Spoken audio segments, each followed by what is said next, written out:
Welcome to The Next Stage, the podcast where we turn up the house lights on the future of venue management. Whether you're a seasoned pro or just getting started, this is your go-to source for the latest trends, innovations, and best practices in the venue and event management industry. The amount of information and the amount of change and the amount of opportunity has never been greater. We've literally broken down walls and we're looking at how can we create a more seamless experience. There's customer demand for sustainability now. On the forefront when it comes to venues that might not look like what you think of as a venue today. Welcome back to The Next Stage. I'm your host, VMA CEO Joel Edmondson, and today I'm thrilled to have with me Todd Dyer, VP and Head of Live Entertainment Sales, Cast and Crew Live Entertainment. Welcome, Todd. Thank you, Joel. Good to be here finally. Great to see you, man. Really good to see you. We're going to cover a lot of trajectory today. The focus for us is really talking about challenging the status quo. That's something that in different ways and at different times in our life we've both done in our jobs. So we're going to dig into quite a bit of territory where that's concerned, but specifically around this notion of influencing change and innovation and how that's going to drive the future of live entertainment forward. You've had a really diverse career, festivals, venues, sports, production, managed services. Before we get into the broader content, really keen to introduce you to this audience. Some people know you, some people won't. Can you give us a quick tour of how you got here and what ties all these worlds together for you? Yeah, boy. I always loved sports. I was always a fan of, going to games and watching games on television. And I grew up in the Northeast, so I was a New York Yankees, New York Giants fan, and New Jersey Devils. And there was something about just being involved in sports. I was an athlete growing up as well, played 3 sports in high school, football, basketball, and baseball. But there was also an element to seeing the production of sports that was always intriguing to me. And I didn't really know it necessarily when I was young. I always was interested when we'd go to a Nets game or something, like New Jersey Nets NBA game. What was going on behind those tunnels? What went on down there? Where did the players go? Where did the performers go? I always was interested in that. And I took that even further. My family and I would go to Disney a lot. And I know that you can have your own opinion about that, but my parents loved going to Disney. And I always thought the deliverables that they would put out in front of you at Disney from the guest's experience was always fascinating. Everything was always immaculate. The guests were always top notch. They knew answers to questions. And I may not have been picking it up as a youngster at the time, but it was something I can definitely see was making an impact on me. So fast forward to my formative years when I was looking at what I was going to study in college. Ironically, I went to college to be a doctor. At some point in time, and better discussed over beverages and, more honest stories, I didn't get through very far in my pre-med studies. But when I had to pivot and look at maybe getting a job on campus at the university I was attending, I found a job in the athletic department, athletics and events on campus. And it didn't take long for me to realize that the adults in the room were all doing this professionally, doing this as their full-time job. And of course, light bulb moment, I said, hey, I want to do this. If I'm not going to be a doctor and I'm not going to just struggle my way through college trying to find the path I want, this is what I want to do. I've always loved sports. I already told you I love the experiences and delivering experiences and things like that. Here it is, get to learn it in practicum. And I knew early on, right when I decided that this was going to be a competitive industry, I was going to have to be involved. So I got involved, of course, in the campus. I got involved out in the community. I worked with minor league teams. If I had a project at university where I had to maybe do something relative to either a professional sports team or a college sports team outside of Old Dominion University, where I went in undergrad, I would try to take those opportunities and leverage them as part of my classroom experience, but also to get myself exposed and connected to the people out in that community. Kind of speed this along, I did an internship that parlayed into a graduate assistantship at the University of Cincinnati. Didn't finish my graduate assistantship, and I instead went and worked on a full-time job running an arena at the University of Detroit. So immediately I got into the venue management world, running a venue called Callahan Hall. And this was in 1998. I was not very good at that job. The only experience that I had at that point was a summer job working in a minor league baseball stadium where I did everything from clean toilets to pull the tarp to program scoreboards to run the team store to sell hot dogs, occasionally sell beer, and probably a dozen other things. Great exposure, but it didn't teach me how to run a building. So to make a long story short there, I wound up being shown the door, but it was the greatest door I got shown because it took me to South Florida, from Detroit to South Florida, which was a very good transition weather-wise for those that are not aware. And I worked with a managed services company, and that managed services company basically provided all the staffing support, security, guest services, that being ushers, ticket takers, concierge, security staff, for all of the teams in the greater Miami area. And so we were talking the Miami Heat, the Florida Marlins, the Miami Dolphins, the Florida Panthers, as well as all the concerts that went along there, pretty much everything. So immediately I was thrust into this position where I was exposed to all of these world-class events with these top-notch professional organizations. My primary clients were the University of Miami football and basketball team, which at that point in time, they were really at the top of their game, as well as the Florida Marlins. And I helped out with Miami Heat, things like that. Again, making a longer story short, I did very well at it. I knew, again, it was about working hard. It was about making your name, about being involved as best you can. If they ask you to do it, make sure you do it. Getting involved elsewhere, not necessarily with the company I worked with, but out in the community. If there was an opportunity for me to volunteer somewhere or to assist with a festival or something like that, again, it got me out there and it got me more exposed. I ultimately got promoted to run my own operation, and it brought me to New England, where I worked with the New England Patriots. And I was there in 2001 through 2003 for 3 seasons. I would say the most interesting part of that were twofold, really. My first year, within the first month of our New England Patriots season, 9/11 happened. And right off the bat, I was thrust, the person running game day security, into a position where, if you don't mind me saying, shit got very real. And you had to collaborate with other organizations, with the team themselves, to make sure that you can figure out what the best practices are to ensure that the 70,000+ people that are coming to the stadium were going to be safe, that the protocols and the procedures around the event were going to keep everybody safe. And we did a good job. To make a long story short, we did a very good job. Following that year, and actually that year, the team won the Super Bowl. So, throw a little wrinkle there. That's when this guy named Tom Brady became a guy named everybody known Tom Brady. And the following year, we opened up a brand new football stadium. And so we took all of these learnings and an adjusting culture within the stadium and moved it across the parking lot into a brand new shiny building that the team desperately needed.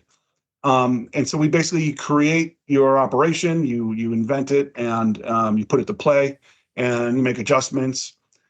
Make a long story short, you ultimately we wind up being determined by Paul Tagliabue, who's the commissioner of the NFL, that our stadium opening was the model for stadium openings in the modern era. We did a great job, and other teams to learn from us. Before I go on any more tangents, because I could go off all morning or all day, I left that role at the end of 2003, moved to California to work with a competitor, doing really the same stuff. But I was working more, or I would say less, in venues where there were tenants, so teams that played in those buildings all the time. But instead, I worked where there were always concerts taking place. So I worked at an amphitheater. I worked with music venues. I worked with pop-up festivals. And occasionally we did a lot of things at other arenas and stadiums and things like that. And I did that for a few years. And interestingly enough, I left the industry, and all this time I was doing operations. I was running the operation. I was the general manager essentially, and hiring and recruiting, training people, seeing kind of the technology coming into a growth phase during the course of this time. And I know that you and I talked about this at one point where, my first panic moment when it came to technology was for all the years leading into around 2022, when you would go into a game, people would you're handing their ticket, and then you would tear it, and you'd hand one half to the guest, and you'd keep the other half in your pouch, right? And then you would at some point would count all these tickets in the room, and you determine how many people were in the building. Well, in 2020 or 2002, they introduced us this Ticketmaster little Palm Pilot sort of thing that scanned the tickets. So where I panicked was, if I have to teach all these people how to use this thing, they also have to learn how to react to the messages they receive on the screen, and that they're following the prompts as they get them. Because backstory, we were in the middle of trying to correct the behaviors in the crowd. And if there were behaviors indeed in the crowd, which there were, it was the New England Patriots and their fans. No disrespect to Patriots fans, but I'm sure everyone actually would agree. There were some occasions where we'd have to pull someone aside and say, hey, well, there was an incident. We have a discussion with you or whatever. And so as things came along, that was really kind of the first thing that came that we needed to teach people that, this was actually going to be a better resource to help us get, real-time accurate information about who was in the building, how many people. We also could make adjustments on who was coming through different gates, where they were funneling through in the building. We can also look at point of sale activities about who was spending the most in certain areas, what restrooms were being used more than others. And we were able to make adjustments as we're opening the building. And it kind of helped drive sort of the analytics initially early on from a technological standpoint. Again, I went on a tangent there. I know we're talking about how I get to where I got. I actually got out of the industry around 2005, and I went into staffing still, but in a construction realm. And I did that for about 3 years. But it was an opportunity for me to learn how to hone my selling skills, to look at sales less as going door to door and selling Cutco knives, but more so as a consultant with customers to ensure that they are receiving the best and most efficient and effective resource or service or product or whatever the case that they're looking for. And in 2008, when the recession hit, I wound up losing my job, being laid off. And my wife at the time said, this is your opportunity to get back in the industry. She basically said I was miserable and that I wasn't in the sports and entertainment world anymore. So I did just that. I put out some feelers. I called the company that I had worked with previously, and they brought me back right away. But the condition was that I was going to go into a sales role, and I did just that. And I wound up working for a number of managed services companies, doing sales. Ultimately found myself with this company called Caps Payroll, and to be towards the middle of 2014. That got acquired by Cast and Crew Entertainment in 2016. And nearly 12 years later, I have grown to be the vice president and head of sports and live entertainment, growing our portfolio of touring artists, music festivals, venues, production companies, and serving as their employer of record payroll service provider. And as part of that, what we do is we also provide workers' compensation insurance to everybody we pay. And behind that, the full claims administration, where injury, disability, unemployment, all of those claims are funneled and managed through us. And we're also a registered employer all across North America, and are also able to pay employees basically over anywhere the U.S. State Department says an employee can go travel to. So I'm sure you can name the few countries that you can't go to, but generally we can pay anybody anywhere. And that's what I've been doing since. I took the division over shortly in 2015, so it didn't take long in my tenure for me to take the whole thing. And around then, we were doing about $200 million in annual payroll revenue, and these days we do about $3 billion in annual payroll revenue. And part of it's an acquisition. It's not all on me. I have a good team around me, and we obviously we provide a great resource and a product and a service to the industry at large. We solve a lot of pain points for clients, and we've been able to grow. We've created a name for ourselves that is hard to beat. So in the solving of those pain points, because that's kind of, if you go back to your definition of sales that you talked about before, it's not door to door with knives, it's building a relationship and solving problems for people. Yep. That process, as we've discussed before, has kind of two fronts. One is, working with the customer, and then one is influencing your own organization to make the changes necessary to meet those needs. Mm-hmm. You've said that your biggest competitor, though, isn't another company, it's the status quo. Right. Do you want to sort of unpack that a little bit more in terms of Sure. managing resistance to change and new ideas through a kind of sales and support process? Absolutely. Well, I'll touch on the thing you said immediately, which is this is a very relationship-driven industry. And while I knew that, and it always had been expressed to me that if you have the relationships and the trust, you'll certainly go a lot further than if you're coming in cold and they don't know you at all. So putting that concept in the back of your pocket as I'm talking to prospects and I'm beginning to expand as much as I can our brand and our offerings to organizations that are going to ultimately make the decision to hire us. I want to be able to develop that relationship and that trust so that, and of course, articulate the case study so that if an opportunity comes their way, they will contradict the status quo and look to maybe give us an opportunity. Now, what I mean by our biggest competitor is the status quo is that I mean with all love and respect to the global community, people are inherently a little bit lazy.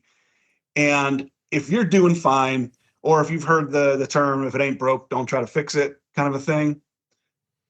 If everything's fine, then you may not be compelled to make a change. And in many cases, that is typically what happens, unless there's a compelling argument where there's going to be a major savings in cost, or a major savings in their time and effort. Or there was, on the contrary, a service hiccup or failure or compromise from whatever service or resource or model they're subscribing to in the current.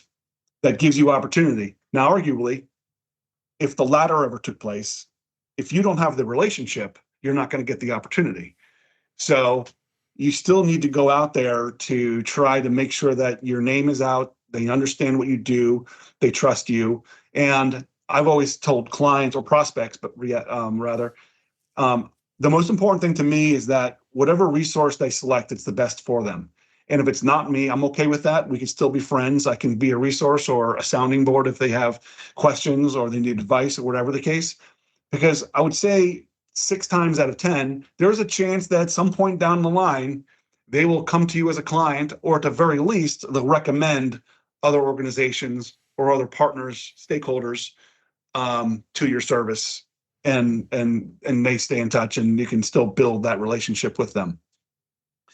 The way also that I've always found, and I learned this kind of a formal method, and I learned it while I spent time with Aramark, who spent a lot of investment in me and in the sales team to have these structured learning principles relative to selling.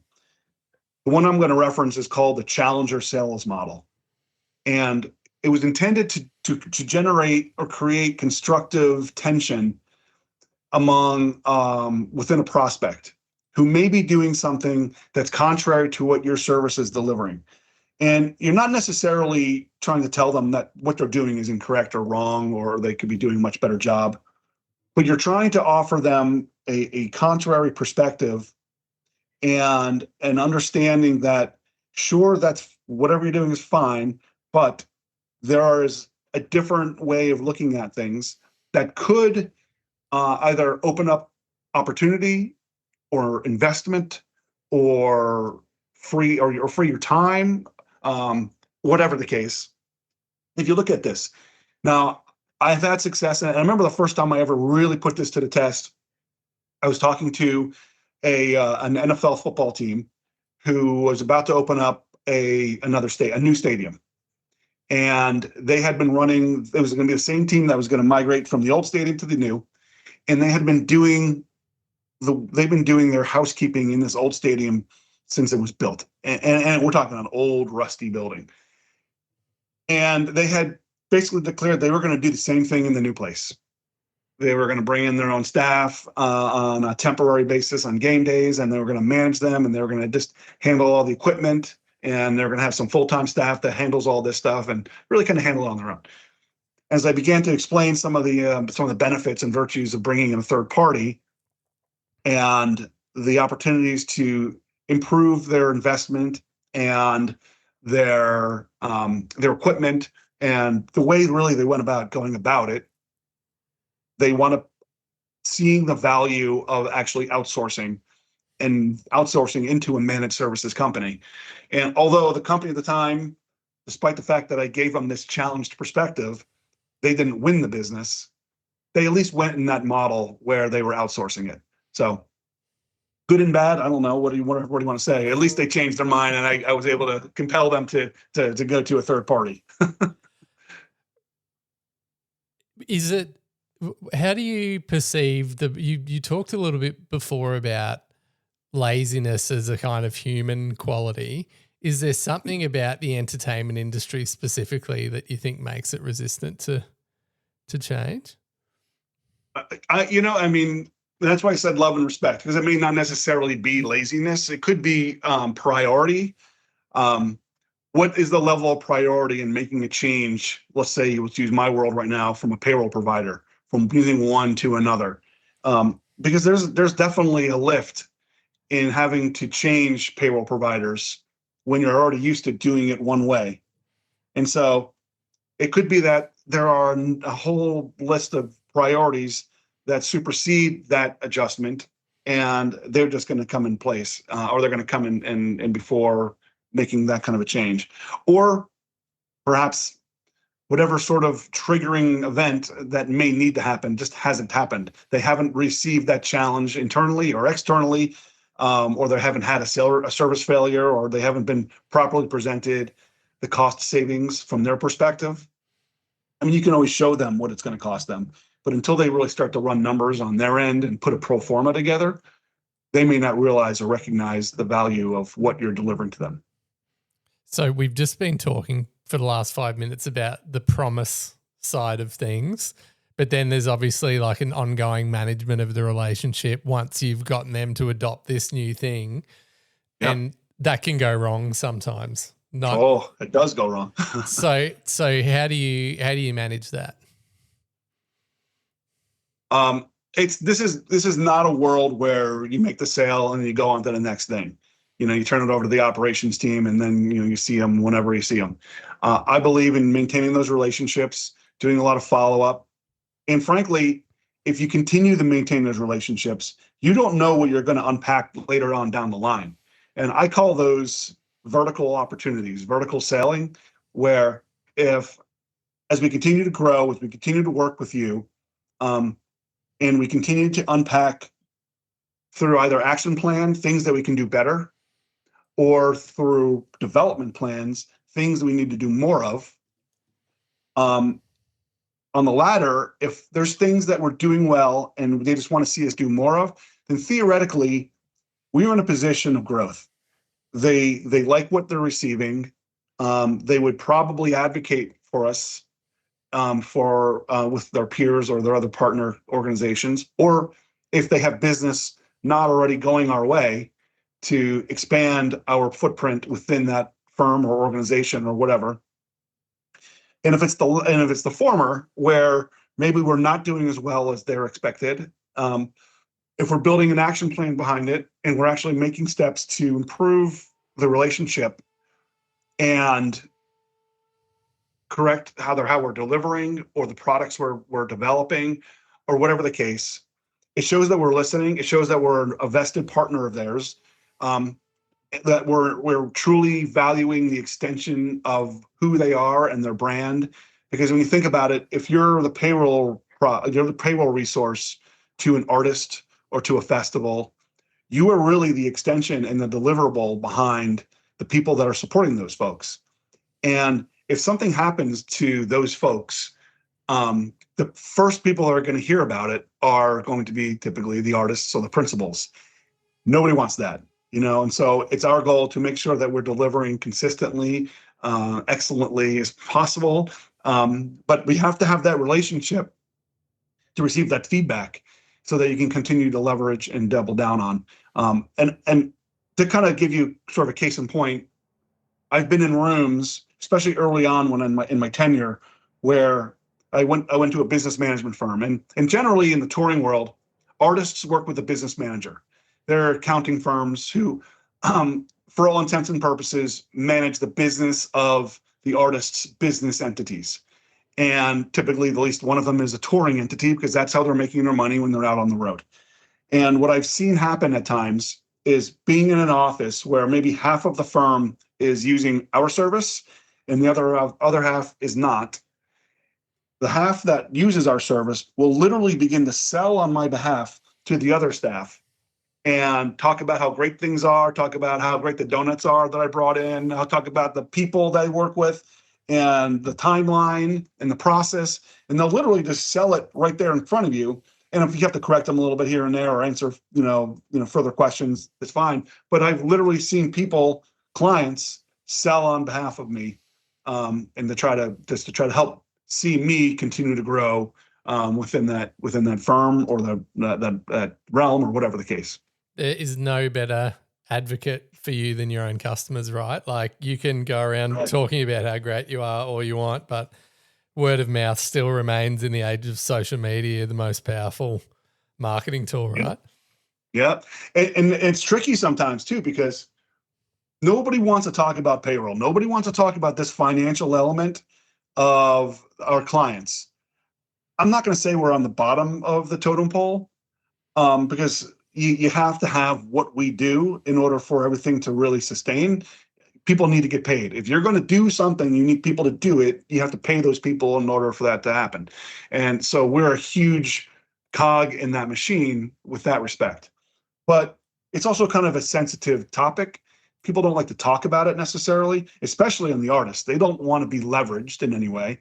And so really the best thing you can do is just do a good job and hope that the people that are chatting about what resources exist out there will think, hey, you know what? I got this guy, Todd, and he does a really good job, and his team behind him do a really good job.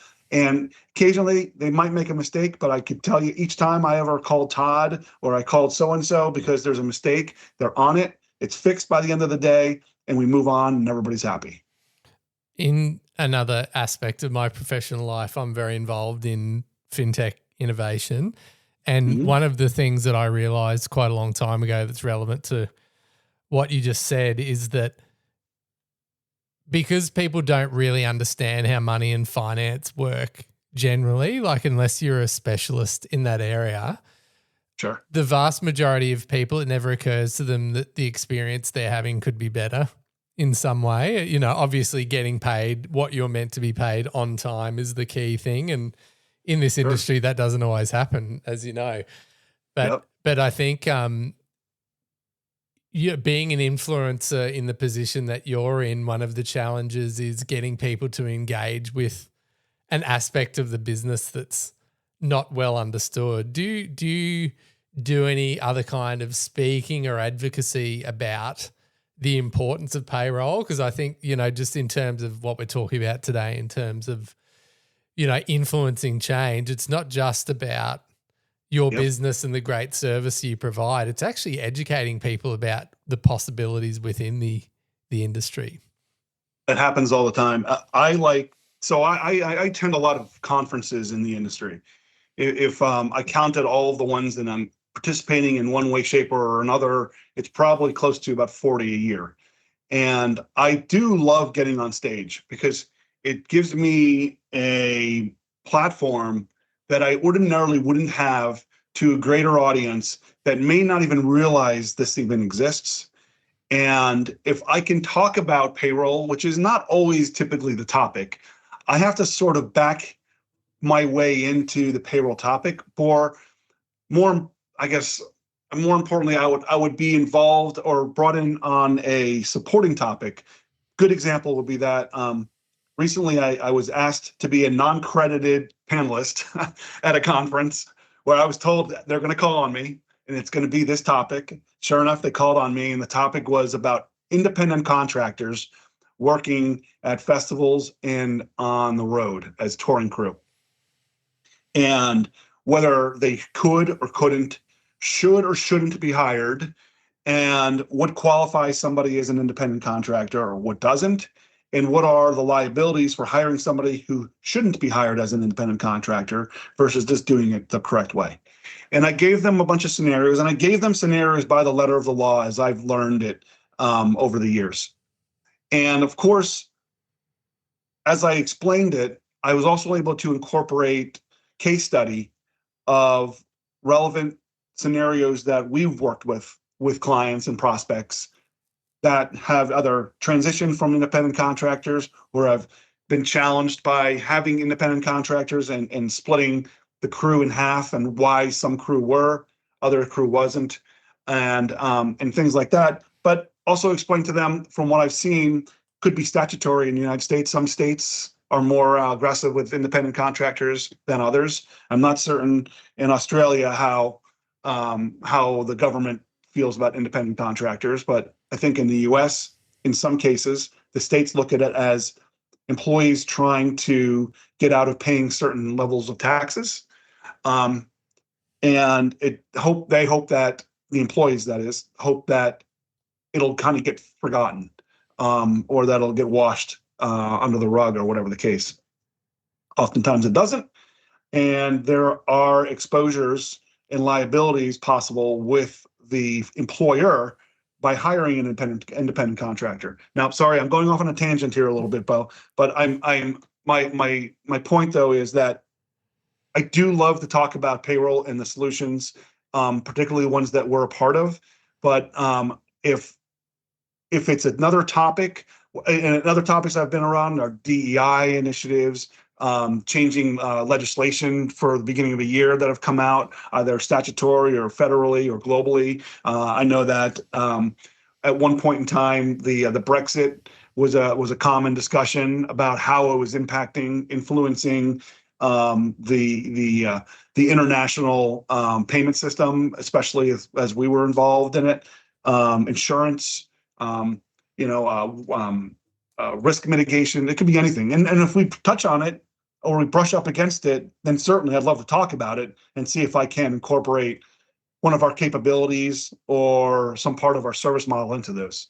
It's one of the double-edged sword of having like a really decentralized, not fully unregulated industry, but it's not like accounting where you have to go and do like a special qualification to even be allowed to, practice as an accountant. Yep. One of the great things then is the industry is a real melting pot of people trying to influence change and bring something to the table. And often that's very difficult. And the entertainment industry, from like a theoretical perspective around transformation, is super, super difficult to change because there is no boss at the top going, okay, everyone, we are now going to do X, Y, and Z because that's what the rules are. But it does create a space for people to be able to influence a conversation. One of the, it's almost redundant to say it's a hot topic issue at the moment is AI. Where do you think that's going to have the biggest influence as a change influence in our industry? I would argue, where won't it? And there's so many possibilities that you start thinking about it. I know you and I touched on this briefly offline, that I'm newbie, and I think maybe it's impossible not to be kind of a newbie in trying to understand it, because it's an environment that it's constantly developing and growing at such a rapid pace that's nearly hard to keep up. I hear of new tools and resources on a weekly basis, if not daily. And there are so many that you have to sort of sift through what works best, what doesn't, in my own personal life, and then also in my professional life. The way I look at it, at least for me right now, is what efficiencies does AI find me personally? How it will make me better or better informed to make good decisions or difficult decisions. Like it could be anything like we talked about with finance. Does it help me organize a inbox of emails that can accrue up to 500 on a daily basis? Can I be more efficient with that with AI? Is there a way for us to take on client data and aggregate it and sort it in a way that helps them better manage their finances after they've run payroll or surrounding payroll, make better decisions on insurance, on routing, on settlements, you name it? Do they need this number of people on a crew? Or based on the way they're doing things, is there room to provide better benefits for crew members? Can AI help with some of those kind of things and find better resources, better avenues to help those kind of folks? So there's so many things that are out there. We in my company we have a transformation department, and on top of looking at better ways to go about the core services that we offer to the industry, it's also looking at better ways to better incorporate AI into our day-to-day, both internally and externally. Because like I said, with our clients, we want to be able to deliver data that helps them make better and more informed decisions. We want to be a better partner to everybody we work with. And we're talking a lot of different personalities, but we're typically talking a lot of people that are very finance driven, accountants, production accountants, those kind of folks. And so if we can help be better partners, then we certainly want to be able to do that. But to answer your question on like what's coming, good gracious, I couldn't tell you, man. I bet if you and I figured out what the next great thing is going to be today, right now, I would argue that in 2 months, it would be something even better and different. And the only way you can navigate that is with an open mind and a commitment to experiment, right? And a continuous experimentation. We're an industry, because you talk about efficiency there, and I think that's a really important one because we're lucky in a sense that we're providing a human physical experience to people. And for all of the hype to young people that the best possible job you could get would be in tech, that's changing very quickly because tech is being disrupted by AI, and those jobs are being disrupted by AI much faster than our own industry. Yep. But the way historically our culture has been in this industry has very much been like a grinder mentality of like we pride ourselves on working 18 hours a day. That's our culture. That's who we are. And firstly, the generation that's coming through, anyone who works with millennials and younger know that that's not acceptable to them and they want a lot more work-life balance. But I think our identity as people working in the venue industry could change significantly if we're relieved of the lot of things that we've been grinding on. So of course, shows have hours and stuff, but I'm just interested in your thoughts in the idea that maybe we start to value different things, and maybe those new things are, how well can we work with technology to be creative and strategic and do more high value work? When I look at my workflow when I was putting together major events, and we'll classify a major concert or even a major football game as a major event. There are a lot of pieces to making sure that this is going to go off right. And a lot of it stems and centers around communication. We're communicating as a group on what the plan is and what the timeline is going to be. What are the initiatives, both on the field and off? And how we're going to articulate that to the people who are going to execute those plans, typically the front of house staff, security, ushers, guest services, ticket takers, law enforcement, parking. They're the ones that are going to execute. Of course, marketing and promotions and the productions themselves are going to be part of this because they're going to be running the show that the crew, or sorry, the guests are going to see. And then ultimately, when the guests come in, they're going to be moving in ways that we want them, but they'll want to based on what's happening in the building. I'll stop there because the amount of prep that I just mentioned from that stage to this stage, we'll just say middle of an event, is significant. Or you could be a week's worth of work. And you're right. When we were coming up in the industry, we loved it but didn't love it, right? We knew that we were going to have to grind, and we were going to put dots all over maps, and we were going to go to the venue before the fence is even up, and we're going to walk it, and we're going to talk about it, and we're going to decide how many toilets they need, and this, that, and everything, right? It was a lot of work that we would do. Now I imagine with AI, you can take these schematics, you can have data and historical examples of what's been done before, historical CAD drawings, or whatever the case. I'm making this up right now. Just I don't know. You're on track though. Yeah. That you can kind of basically give your stats. Okay, we're putting stages X and Y and Z. We're going to have this amount of people. The crew's going to come from here. The crowd's going to come from there. We want them to move this way. We want to have X number of point of sales. And so there will be artificial intelligence that can essentially give you options of the build in the schematic of your layout so that the crowd flows the way you need them to flow without having bottleneck. You can do this in a way where people have equal opportunity to see different things that are needing to be experienced. You're not going to have too bad a backup on traffic. You can control the traffic as best you can based on the flow and what you know of people coming in, or the volume of vehicles, the amount of public transport, and so on and so forth. And you can also get this information in a more reasonable way rather than doing it the old-fashioned way when I was running events, through a packet of papers that you're hoping somebody will read in case somebody asks them a question about what time the kickoff is. Can be done right here on somebody's phone where they can reference it through an app, or even just do a quick talk button on an app, and they can get the answers. Or even better, deliver the information directly to the guest through the venues app or for the festivals app or whatever the case, so that they're common areas, and even doing it through geo-tracking, they'll know that maybe this guest is going towards the merch section, and you can maybe pre-order merch. This is all coming through my head right now. I'm just making this crap up right now. So, well, all of it's true, and people are working on all of those problems. So, exactly, I figured. So, yeah, it's going to make, like we said, it's going to make the experience from the producer's life more efficient. Get the right people in the right places, both from a front of house and a back of house, and save money, save effort and time, keep people safer.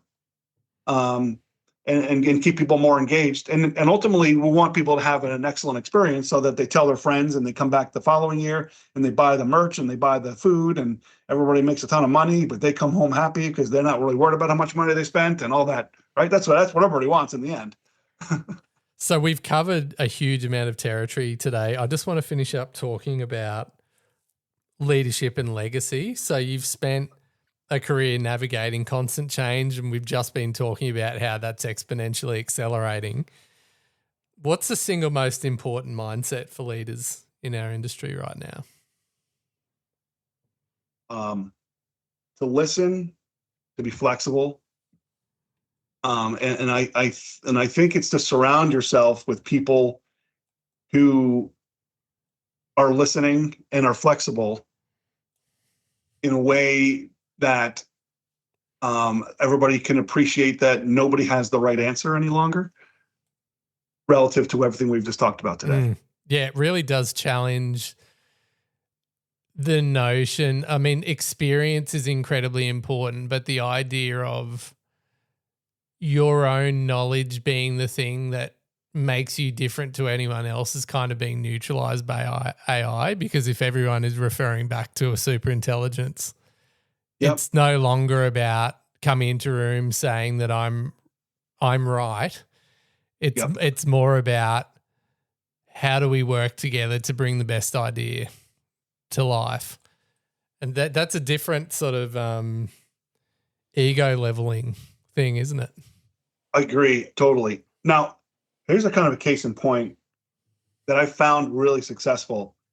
I have always put together a sales plan on an annual basis. It's a roadmap. In the beginning, when we first started, I wanted to be able to, if somebody challenged me what I was planning to do, how I was going to grow, how was I going to get from A to B, I wanted to show them, and hey, I had a sales plan here. I built this. Here's the plan. Doing my best to follow it.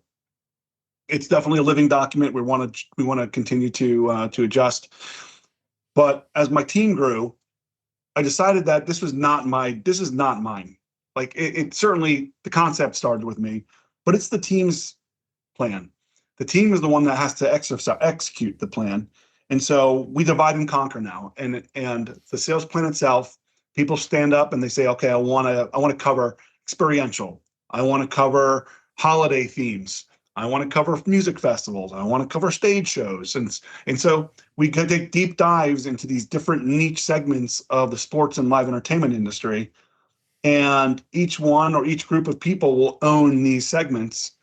And the bottom line is that our sales plan and ultimately our sales summit is about everybody. It's about everyone being part of this. It's our baby collectively, because it's incumbent upon all of us to execute so that we can deliver what we were promising on the forecast and ultimately, get a pat on the back and hopefully a bonus. So it's not mine anymore. Apart from achieving those goals and getting the bonus and being seen as the successful one, what's the one piece of advice you'd give to younger people to become people of influence in the business in future? You talked a little bit before about, listening, obviously, and being flexible, but is there any other sort of closing remarks you'd like to make about that? Get out there. Yeah. Get involved. I don't think that's changed. There's no AI that can substitute somebody getting on site, shaking someone's hand and say, this is what I want to accomplish, or can I at least learn from you for the day or learn from you for however how long, depending on what the opportunities are. That's how I got to expand my network. My network is something I leverage on a regular basis, and they certainly leverage me. And I wouldn't have built that leverage if I didn't get out, roll my sleeves up, and go to work. Show them that I was interested, show them I wanted to learn, get involved, ask questions. So here's a good example. I would attend early on Dolphin Productions meetings. These were the first time I was ever in a really big room with a lot of really big hitters. From the president of the Dolphins, occasionally the owner, Mr. Huizenga, to everybody else that was going to be involved in making sure this got done. And while my role was simply to support the staffing component, I wanted to know about marketing, what they were doing. I wanted to know about the promotions that were happening. I wanted to know about the cheerleaders for a number of different reasons, but I wanted to know how they were going about doing things and what their objectives were and how they were preparing. I even wanted to know about on-field and what I could do to help assist on-field. And that list goes on. So the more people I got to know and the better relationships that I was able to develop, at some point in time, you're going to run into these guys again, either in different contexts or different worlds or different environments. And if they know you and they trusted you, just because you were able to reach out and, introduce yourself and express your interest in them, you'll have opportunity. Todd, your energy is infectious and you're a very generous man. So I really thank you for your time today. I know that everyone listening to this will get an enormous amount out of it. And we could probably talk for about 5 hours on an extended range of subjects, but it's good for people, especially in my region, in the Asia Pacific, to get a taste of you and what others in the US are doing. So I'm certainly looking to have more conversations like this with people in your neck of the world, because it's a global industry and there's so much sharing that we can do together that can be valuable for everyone. But for today, thanks so much. Well, thanks for the compliment. It was a lot of fun. I'm happy to do it again anytime. Awesome. All right. And for everyone else, we'll see you next time on The Next Stage.